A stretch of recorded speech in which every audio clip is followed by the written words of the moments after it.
Hello students, कैसे हो। अभी 1 या 2 दिन के अंदर तुम्हारे एग्ज़ाम स्टार्ट होने वाले हैं। तो मैं सेकेंड ईयर के थर्ड सेमेस्टर के आधुनिक हिंदी कविता के बारे में कुछ इम्पोर्टेंट क्वेश्चन आपको बताऊंगी। ध्यान से सुनिए।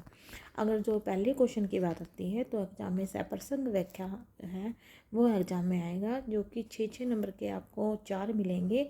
उनमें से उठाकर आपने कोई 2 करने हैं। इसमें क्या है, पवनदूती में से भी आ सकता है, निराला की कविता में से भी आ सकता है, और मैथिली शरण गुप्त की क्या नाम है, भारत भारती आंसू में से भी आ सकता है, कह दे माँ क्या मैं देखूँ इसमें से भी आ सकता है, जयद्रथ में से भी आ सकता है। तो आपने केवल क्या करना है कि जो स्टार्ट आपने 4 आपको एग्ज़ाम में मिलेंगे, आपने उनमें से कोई 2 क्वेश्चन करने हैं। तो इसमें आपको ज़्यादा मतलब कि सोचने की ज़रूरत नहीं है। ज़्यादा अर्थवर्ध, आंसू और पवनदूती में से आप अच्छे से कर लीजिए। इसमें से आप कोई 2 क्वेश्चन आराम से हैंडल पेपर में कर सकते हो। सप्रसंग व्याख्या की जो बात आती है उसमें सबसे पहले आपने प्रसंग लिखना है कि प्रस्तुत पंक्तियाँ क्या है, आधुनिक हिंदी कविता में से ली गई हैं, और वो जिस भी राइटर की कविता में से हुआ है बस उनका नाम लिखना है। व्याख्या में उनके बारे में आपने बताना है, और विशेष में पहले आपने भाव पक्ष के बारे में बताना कि कवि के कहने का तात्पर्य क्या है, और फिर आपने भाषा शैली कला की जब बात आती है तो भाषा शैली के बारे में इसमें बताना है। अगर मैं सेकंड क्वेश्चन की बात करती हूँ तो इसमें साहित्यिक परिचय पूछा जाएगा।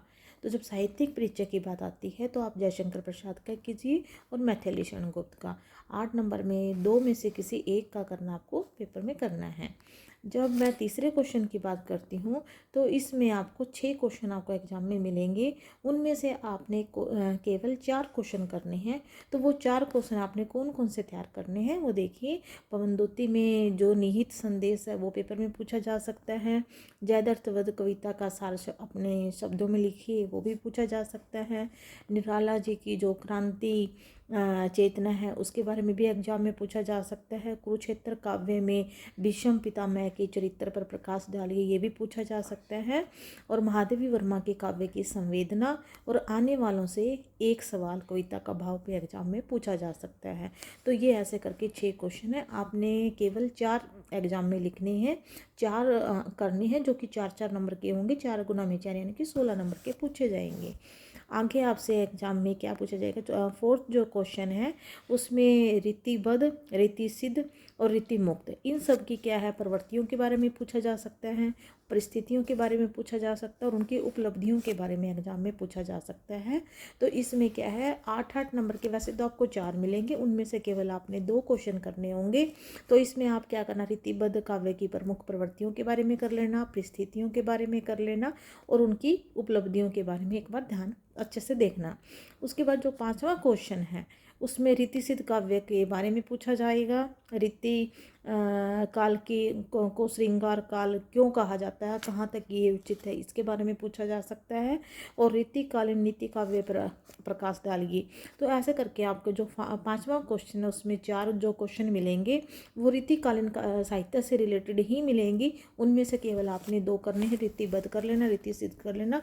इनके बारे में ही वो शॉर्ट में पूछेंगे, किसी एक परिस्थिति के बारे में भी वो आपसे पूछ सकते हैं। जब क्वेश्चन नंबर 6 की बारी आती है तो उसमें कंप्यूटर के महत्व और स्वरूप के बारे में पूछा जा सकता है, इंटरनेट, ईमेल और अनुवाद के बारे में। चारों के चारों क्वेश्चन आपको क्या है एग्जाम में मिलेंगे। उनमें से आपने केवल 5 नंबर के 2 क्वेश्चन आपने पेपर में अटैम्प्ट करने हैं। और जो 7वां क्वेश्चन है उसमें आपको 1-1 नंबर के 8